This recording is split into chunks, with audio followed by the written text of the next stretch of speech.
다시 사도행전 강해를 또 좀 이어가도록 하겠습니다. 사도행전 7장에 스데반의 순교로 인해서 사도행전 제8장에서 예루살렘 교회에 큰 핍박이 박해가 일어났습니다. 그로 인해서 성도들이 사방으로 흩어지게 된 일을 기록을 하고 있습니다. 그중 일부의 사람들이, 흩어진 사람들 중에 일부가 안디옥에 이르러, 이방인 지역이죠, 수리아 안디옥에 이르러서 헬라인 즉 이방인들에게 복음을 전함으로 그곳에 교회가 세워졌는데 그 교회가 바로 안디옥 교회입니다.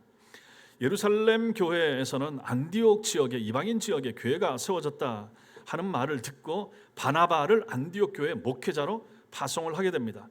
바나바는 그곳에 가서 한 사람을 찾습니다. 다소에 있던 바울을 찾아내는 거죠. 그래서 바울을 모시고 와서 같이 데리고 와서 거기서 공동으로 목회를 하게 됩니다.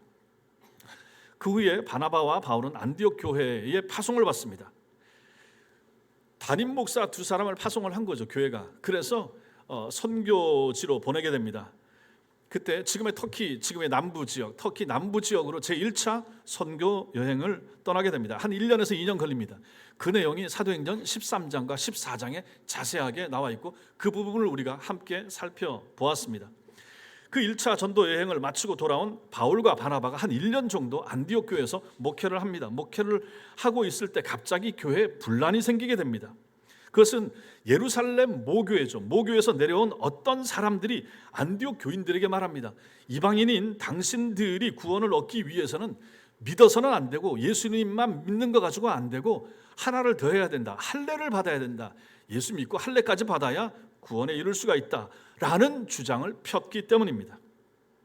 바울과 바나바는 할례가 구원을 위한 절대 조건이라 말하는 것은 복음 진리에 위배된다, 그렇지 않다, 거짓 진리라 라고 밝혔지만 안디옥 교회 교인들은 긴가민가한 것입니다.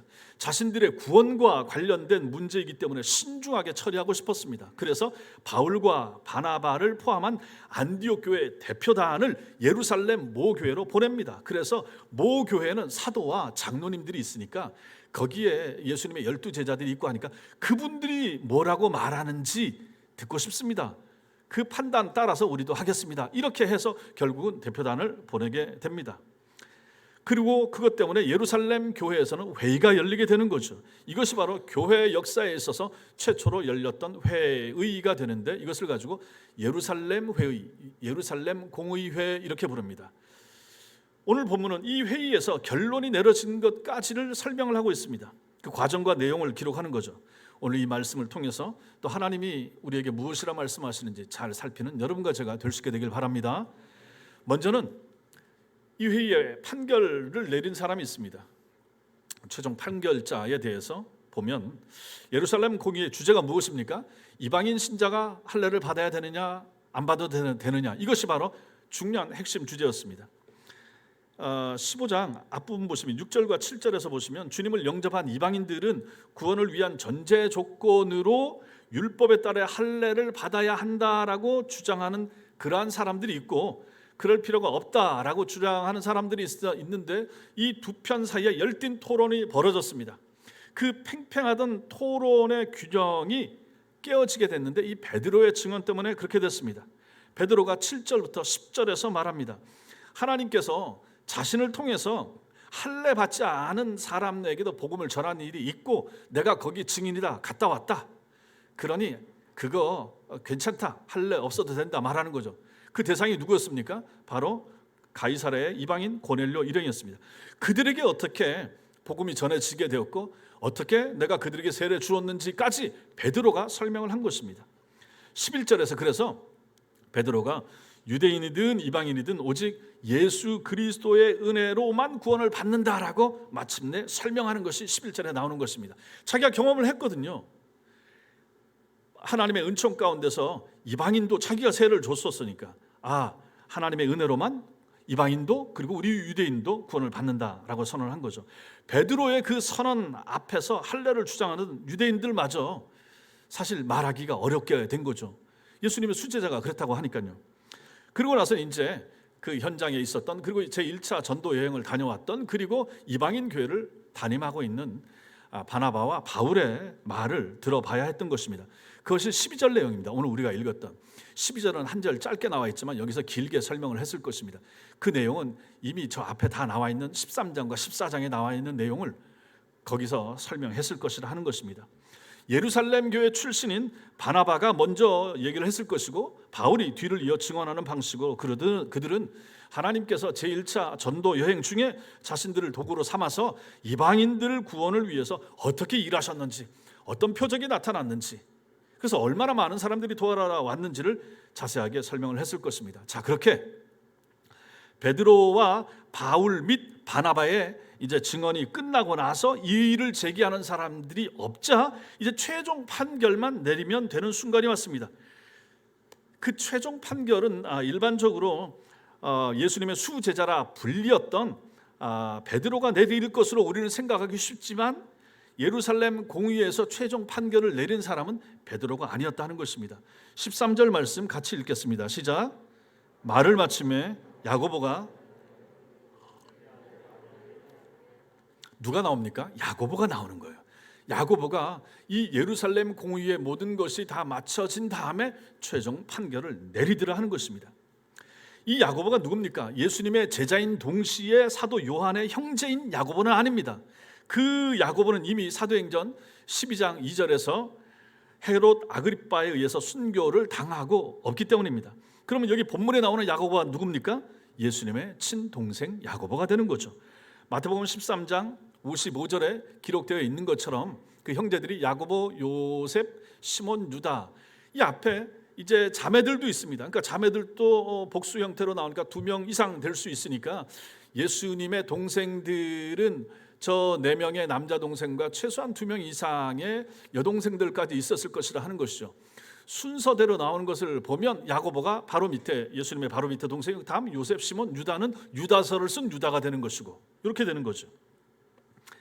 예수님의 첫 번째 동생 야고보입니다. 이 중요한 회의에서 예수님의 동생이었다고 하는 사실이 야고보로 하여금 초대교회의 쟁쟁한 사도들보다 더 큰 권위를 갖게 해준 것으로 생각할 수가 있는 것입니다.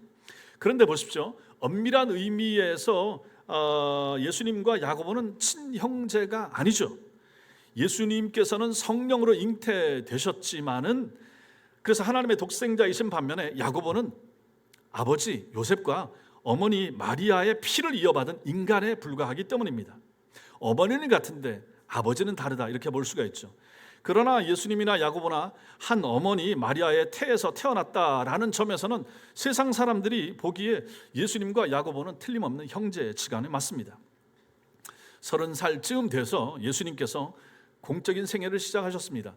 30년 동안은 성경에 별 내용이 없습니다. 12살 때 내용 외에는 사생애, 사적인 생애를 사신 것으로 볼 수가 있습니다. 그리고 이제 공적인 생애를 시작하신 연령이 한 30세쯤 됩니다. 공적 생애를 시작하십니다. 예루살렘의 엘리트들이 아닌 보잘것없는 갈릴리의 어부들과 세리들을 제자라고 하면서 불러 모으고 자신은 하나님의 아들이라 선포합니다. 30세쯤 예수님이 이 일을 하신 것입니다. 그러니 생각을 해보십시오.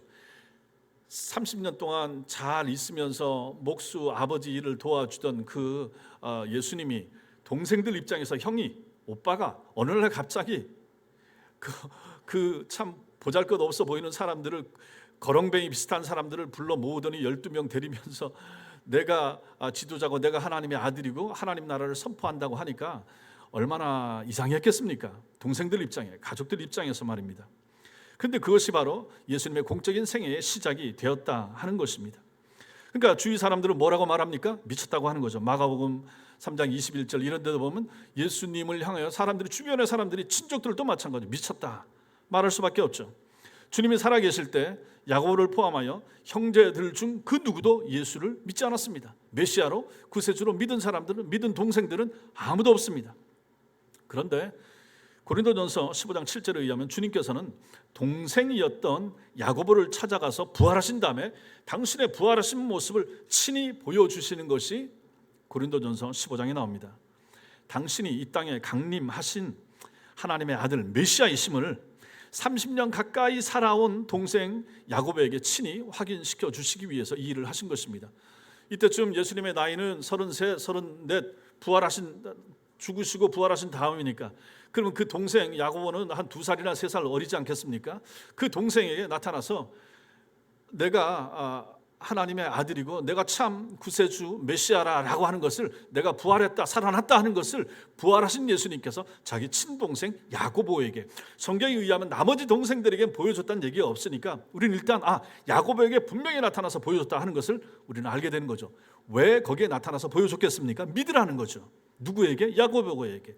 야고보에게 네 형이었던 나 예수가 실제로는 하나님의 아들이고 구세주고 메시아라 하는 사실을 너는 알고 앞으로 믿어야 되며 너는 이걸 전하는 삶을 살아야 된다라고 하는 차원에서 그 부활하신 몸을 보여주셨겠죠. 그때부터 야고보는 어떻게 되겠습니까? 신자가 되는 거죠.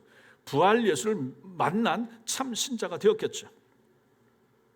그래서 그때부터는 이제 변화받은 하나님의 사람으로서 그는 그 생애를 살게 되었을 것입니다. 얼마나 놀랐겠습니까? 얼마나 감격스럽겠습니까?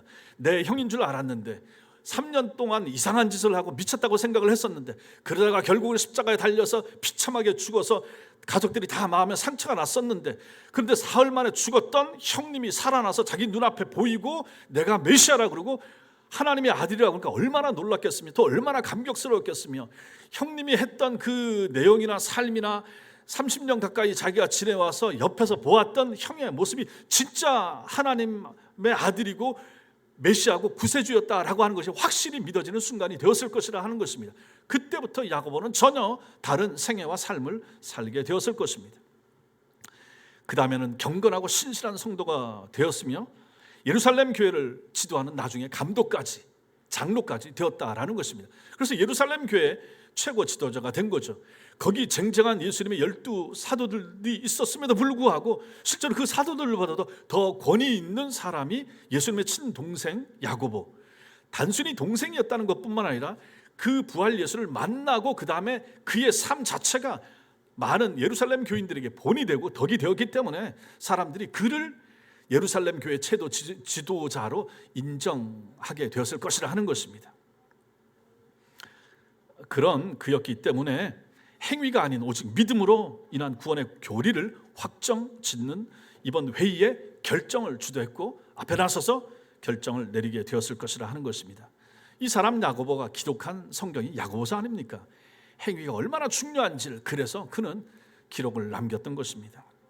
주님과 동거했고 부활의 주를 만났으며 말씀 중심의 변화된 삶을 살며 교회를 섬긴 그였기 때문에 이 중요한 역할을 감당할 수가 있었던 것입니다.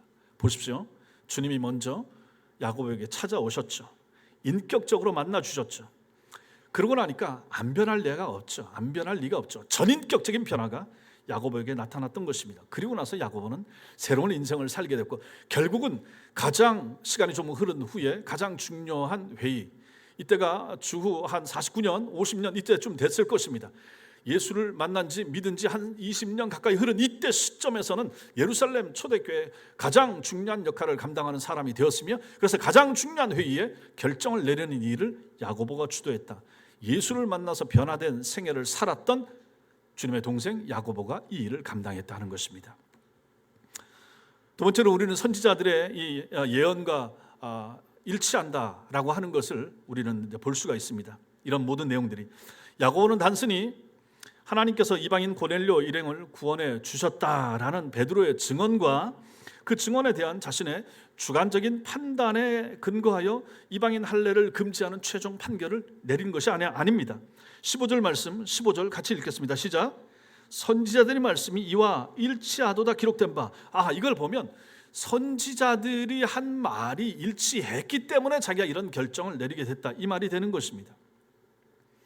야고보의 판결의 근거는 하나님의 말씀이었습니다.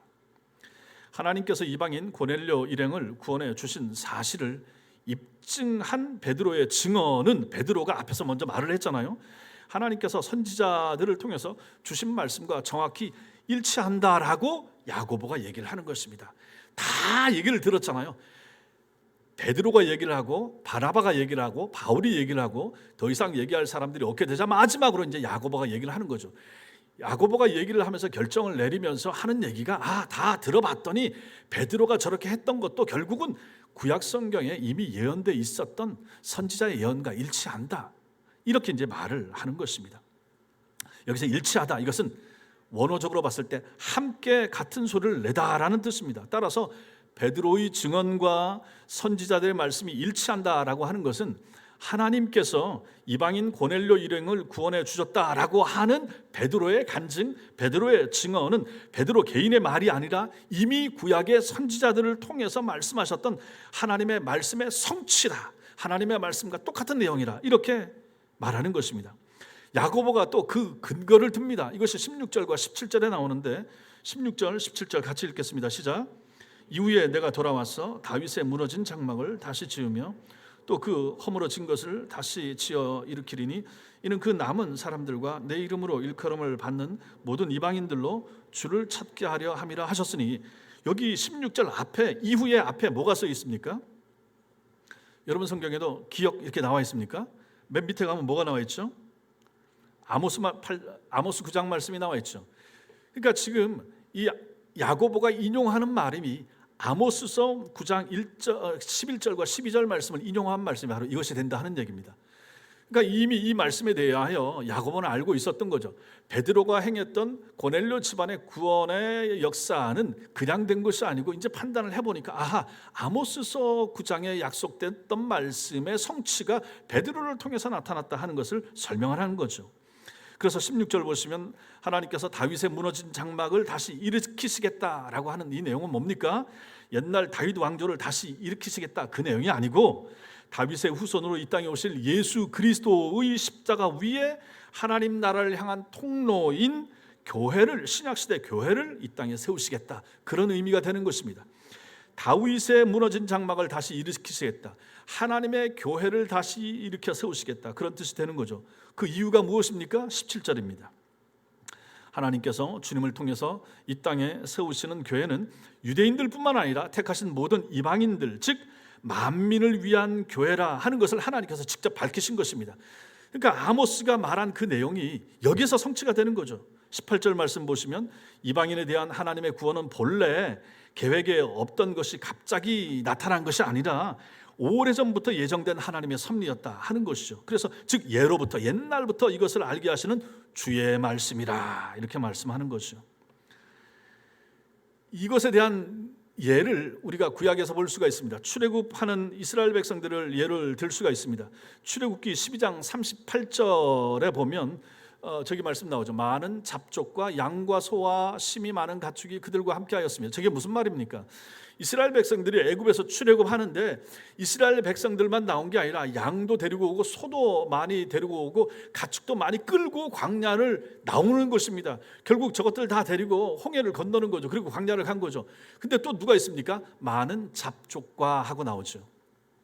많은 그들과 같이 섞여 살던 유대인들과 이스라엘 백성들과 함께 그 애굽 땅에서, 고센 땅에서 같이 섞여 살던 다른 이방인들까지 같이 나왔다는 얘기입니다. 그러니까 출애굽할 때 이스라엘 백성들만 나온 것이 아니고 그 땅에서 그들이 430년을 살았지 않습니까?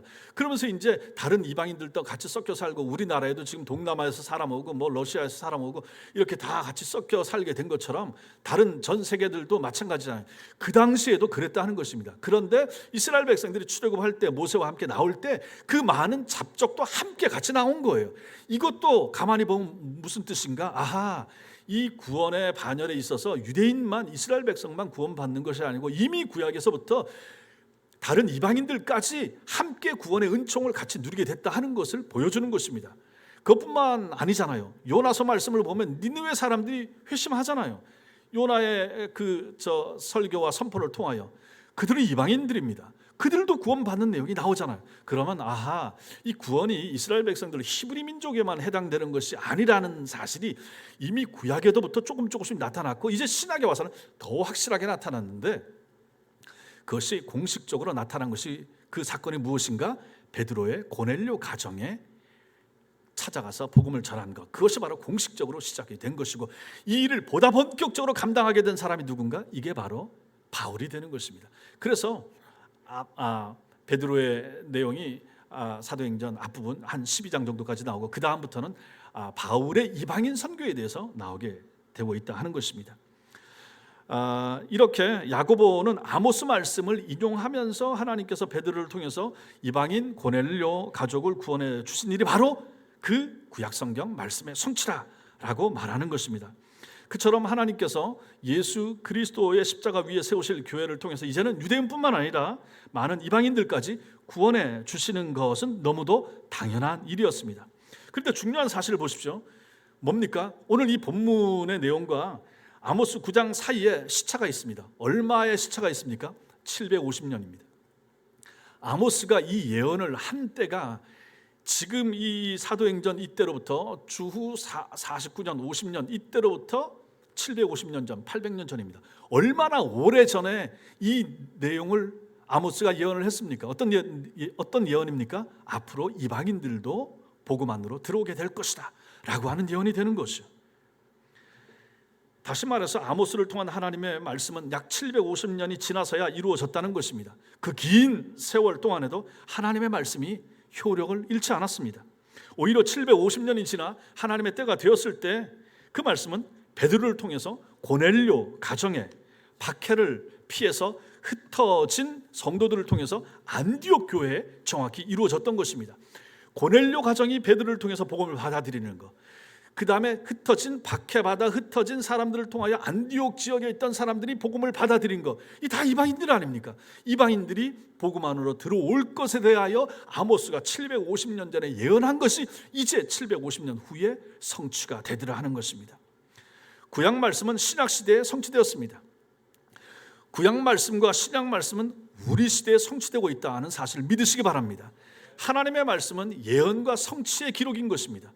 구약과 신약이 다 마찬가지입니다. 그 약속들이 신약에 여전히 성취가 되고 있는 거죠. 그렇다면 우리는 예수님 재림에 대한 약속, 구약에도 예수님의 재림에 대하여서도 예언이 되고 있고 신약에는 더 말할 필요 없습니다. 그렇다면 우리는 이걸 믿을 수가 있는 거죠. 아하, 하나님의 말씀은 언제든지 성취가 되리라 하는 것을 이 말씀을 통해서 확인하게 되는 것입니다. 세 번째로 우리는 약속 어음 같은 하나님의 말씀의 성격을 보게 됩니다. 우리는 그래서 이 과연 말씀이 무엇이길래, 말씀이 뭐길래, 이 말씀의 성격에 대해서 생각해 볼 필요가 있습니다. 왜 우리가 하나님의 말씀을 믿고 여러분과 제가 우리 삶의 기준으로 삼아야 되는가? 왜 코로나가 창궐하고 많아지는 이러한 때에도 불구하고 이렇게 어려운 시기에도 마스크를 하고 우리가 영상으로 아니면 예배당에서 예배해야 되는가? 왜 말씀 앞에 서야 되는가? 왜 말씀을 들어야 되는가? 이 말씀이 뭐길래? 그것은 우리가 하나님의 말씀을 통해서만 하나님을 정확히 알 수 있기 때문입니다. 하나님이 자신과 인간을 규정하신 최초의 방식이 바로 말씀입니다. 잘 생각을 해보십시오. 창세기에서부터 그러셨죠. 하나님이 이르시되 했습니다. 이르시되 했더니 그대로 되는 거예요. 첫째 날, 둘째 날, 셋째 날. 하나님은 보이지 않는데, 하나님이 영이신데 말씀으로 존재하신 하나님께서 이르시되 하니까 그대로 되는 거예요. 그 하나님께서 이 세상 모든 것을 지으시지 않았습니까? 말씀하시는 하나님과 말씀을 듣는 인간인 우리, 이게 딱 규정이 되는 거죠. 우리가 누굽니까? 말씀을 들어야 될 사람들입니다. 하나님은 누구십니까? 말씀하시는 하나님이십니다. 말씀으로 로고스로 존재하시는 분이십니다. 그것이 가장 명백하게 창조주와 우리 사이의 차이가 되는 것입니다. 말씀대로 창조하시는 하나님과 말씀대로 지음받은 인간의 모습이 그것인 것이죠. 그리고 그 말씀은 아무리 세월이 흘러도 결코 효력을 잃지 않고 하나님의 때에 하나님의 방법대로 반드시 이루어지기 때문에 우리는 이 말씀을 귀중히 여길 수밖에 없습니다. 이것을 쉽게 설명하면 어떻게 됩니까? 믿음이 무엇인가? 믿음은 하나님의 말씀이 약속어음이라 하는 사실을 믿는 것입니다. 하나님의 말씀은 약속어음이라 이 사실을 믿는 거죠. 쉽게 설명하면 그렇다는 얘기입니다. 보세요. 하나님께서 창세기 12장 2절에 내가 너로 큰 민족을 이루고 내게 복을 주어 내 이름을 창대하게 하리라 약속했죠. 약속하셨지만 아브라함이 그 약속을 믿고 가나안 땅으로 갔을 때 하나님께서 그에게 뭘 줬습니까? 땅 한 평 주시지 않았습니다. 대신 아직 태어나지도 않은 그의 후손에게 가나안을 주실 것이라, 가나안 땅 주신다 약속하셨습니다. 하나님께서 아브라함에게 주신 약속은 현찰이 아니라 약속 어음이었습니다. 약속 어음이 뭡니까? 제가 밴드에 사진을 올렸죠. 요즘은 잘 안 쓸 수도 있고 한데 약속 어음이란 돈을 빌렸던 사람이 언제 어디서 얼만큼의 돈을 갚겠다라고 하는 약속하는 문서가 됩니다. 수표와 같은 그러한 형태인 거죠. 아브라함의 아들이 태어나기까지 25년이 걸리는 약속 어음이었습니다. 75세 때 네 아들 주겠다. 성취가 언제입니까? 100세 때입니다. 그럼 그 약속 어음은 25년짜리 어음을 하나님이 끊어주신 거예요. 그의 후손들이 애굽의 노예살이 거쳐 가나안 땅에서 큰 민족을 이루기까지 몇 년이 걸렸습니까? 430년입니다. 그럼 뭡니까? 하나님께서 이스라엘 민족에게 아브라함에게 430년짜리 어음을 끊어준 거예요. 그럼 그들은 어떻게 해야 됩니까? 기다려야만 했습니다. 몇 년을요? 200년을요? 아닙니다. 딱 430년을 기다려야 되는 거죠. 그처럼 오늘 본문의 시대에 이르러서야 이루어진 아모스를 통한 하나님의 말씀의 결제 기간은 몇 년입니까? 750년입니다. 750년 전에 약속하신 하나님의 말씀, 즉 약속 어음 끊어준 것은 750년 후에야 이루어지는 것이고, 그것이 오늘 이 고넬료 가정에, 그리고 이방인 교회인 안디옥 교회에 그것이 이루어지더라 하는 것입니다. 하나님을 믿는 우리는 언제나 하나님께 현찰을 요구하지만 하나님께서 우리에게 현찰이 아니라 늘 약속 어음을 주십니다. 여러분들이 이해하기 쉬우라고 약속 어음을 얘기를 하는데 그것이 더 이해가 잘 될 수 있습니다. 우리는 당장 즉시 내 손에 잡히는 뭔가를 원하지만 하나님께서는 그렇게 잘 안 하시더라 하는 것입니다. 왜 그렇습니까? 그것은 현찰은 단순 거래 대상이지만 약속 어음은 반드시 믿음을 전제로 하기 때문입니다. 장사하는 사람들을 생각을 해보십시오. 상인들은 누구든지 현금을 들고 오면 그 사람이 누군지 묻지도 따지지 않고 주죠. 물론 편의점 같은 데서 술이나 담배 사러 오면 너 저 주민증 보자 이렇게 하긴 하겠지만 그거 외에는 물을 필요가 없습니다. 그 사람이 사기꾼인지 무슨 살인자든지 물건 사러 온 사람한테 당신은 인품이 안 좋아서 물건 못 팝니다. 이런 사람이 있습니까? 없죠. 현찰만 가지고 오면 묻지도 않고 따지지 않고 그런 줍니다. 그러나 약속 어음으로 거래하면 문제가 달라집니다. 약속 어음은 상호 신뢰 관계가 전제될 때만 주고받을 수 있고, 그렇지 않으면 그것은 쓸모없는 종이 쪽지에 불과하기 때문입니다. 하나님께서 우리에게 현찰이 아니라 언제나 약속 어음을 주신 이유가 여기에 있는 것입니다. 하나님께서 여러분과 저에게 우리에게 요구하시는 것은 단순 거래 행위가 아니라 깊은 믿음 관계이기 때문에 그런 것입니다.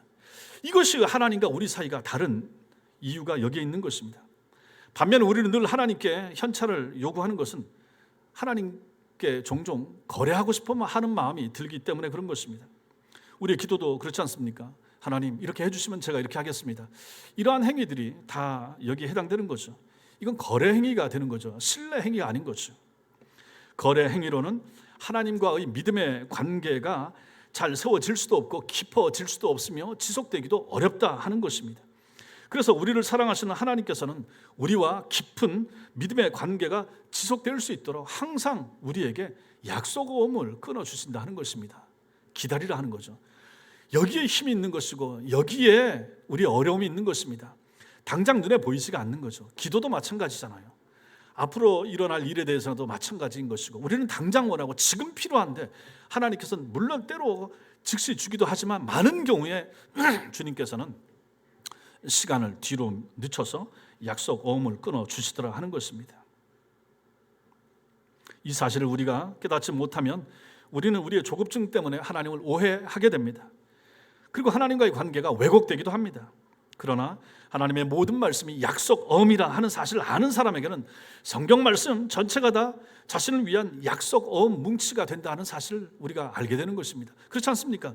하나님의 말씀 자체가 전부 다 약속 아닙니까? 우리를 위한, 우리를 향한, 우리의 미래를 향한, 우리의 가정을 향한, 우리의 앞날을 향한, 천국 생활을 위한 다 하나님의 약속 뭉치, 약속 어음 덩어리가 바로 이 하나님 말씀 자체라 하는 것이죠. 그러니 이것이 얼마나 중요합니까? 하나님의 약속, 하나님의 말씀이 약속 어음이라 하는 사실을 아는 사람에게는 이것에 오히려 확신을 가지게 되는 거죠. 세상의 유가증권들, 세상의 약속 어음들, 이것은 아무리 많아도 부도 처리될 수 있습니다. 상대방 상황 때문에 상대방 마음이 바뀐다든지 상황이 안 좋아지면 못 갚을 수 있게 되는 거죠. 그건 어쩔 수가 없습니다. 그러나 하나님의 약속 어음은 그렇지가 않습니다. 하나님의 말씀은 다릅니다. 하나님의 말씀은 그 유효기간이 영원합니다. 영원한 유가 증권 같은 것입니다. 이 사실을 깨달은 사람은 자신만 하나님의 말씀을 믿고 따르는 것이 아니라 그 하나님의 약속 뭉치인 하나님의 말씀을 자기 자신만 가지고 있는 것이 아니라 이제는 자기 자식에도 주게 되는 거죠. 집안에 만약 받아놓은 약속 어음이 있다, 이거 아무리 많아도 집안에 이미 몇 년 전에 시효가 끝난 거 다 소용이 없지 않습니까? 그걸 그 자식들에게 물려주겠습니까? 필요 없죠. 그러나 말씀은 다르다 하는 것입니다. 하나님의 말씀은 지금 당장 우리 아이들이 이 말씀을 귀중하게 여기는 마음이 없다고 해도 가르쳐야죠. 그래서는 안 된다고 하고, 그리고 이것을 물려줘야 되는 거죠. 그렇다면 그 약속 뭉치, 이것은 자녀들에게 가장 귀한 유산이 될 수 있다 하는 것입니다. 이 유가증권은, 이 하나님의 말씀은 아무리 많아도 자식들의 인생을 망치거나 또 잘못되게 만들지 않습니다. 오히려 반듯하게 세워주죠. 또 하나님께서 작정하신 길이 돌아올 때마다 우리 자식들의 삶 속에서 계속해서 결제되는 것을 보게 될 것입니다. 그러니 이 말씀이 얼마나 중요합니까? 자식들에게 무엇을 남겨주겠습니까? 돈을 남겨줄 수도 있죠. 재산을 남겨줄 수도 있죠. 그러나 그것은 길게 오래 가는 큰 가치가 있는 것이 아닙니다. 정말로 아이와 자녀와 후손들의 영혼을 생각한다 그러면 하나님의 말씀의 가치를 깨달아서 이 말씀이 얼마나 중요하고 우리 어머니 아버지를 살렸던, 어머니 아버지의 삶을 이 땅에 존재하게 만들었던 말씀임을 그 자손들이 깨닫게 해주고, 그렇다면 우리도, 나도 이 말씀 위에 내 인생과 내 삶을 세워야 되겠다. 그리고 내 자식의 자식까지도 이 말씀을 통한 삶을 살아낼 수 있도록 가르쳐 줘야 되겠다라고 하는 생각을 들도록 해줘야 되지 않겠습니까? 이것이 바로 신앙의 유산이 되는 것이죠. 이사야 40장 6절과 8절 말씀 같이 읽겠습니다. 시작. 모든 육체는 풀이요 그의 모든 아름다움은 들의 꽃과 같으니 꽃은 마르고 꽃은 시들면 여호와의 기운이 그 위에 불미라. 이 백성은 실로 풀이로다. 풀은 마르고 꽃은 시드나 우리 하나님의 말씀은 영원히 서리라 하라. 아멘. 아멘입니까? 우리 하나님의 말씀은 영원히 서리라. 우리 하나님의 말씀은 영원히 서리라. 속지 마십시오. 고운 것도 거짓되고 아름다운 것도 헛됩니다. 고와봤자죠. 이뻐봤자죠. 건강해봤자죠. 그게 얼마나 갑니까? 건강함, 돈 많음, 부요함, 이거 다 마찬가지입니다. 이 나라 정권들 마찬가지입니다. 크고 화려한 교회, 이것도 헛될 수 있습니다. 이 세상의 모든 것은 반드시 변하고 쇠퇴합니다. 유럽에 세워진 그 교회들, 그 화려한 교회들, 그 멋진 교회들 비어있지 않습니까?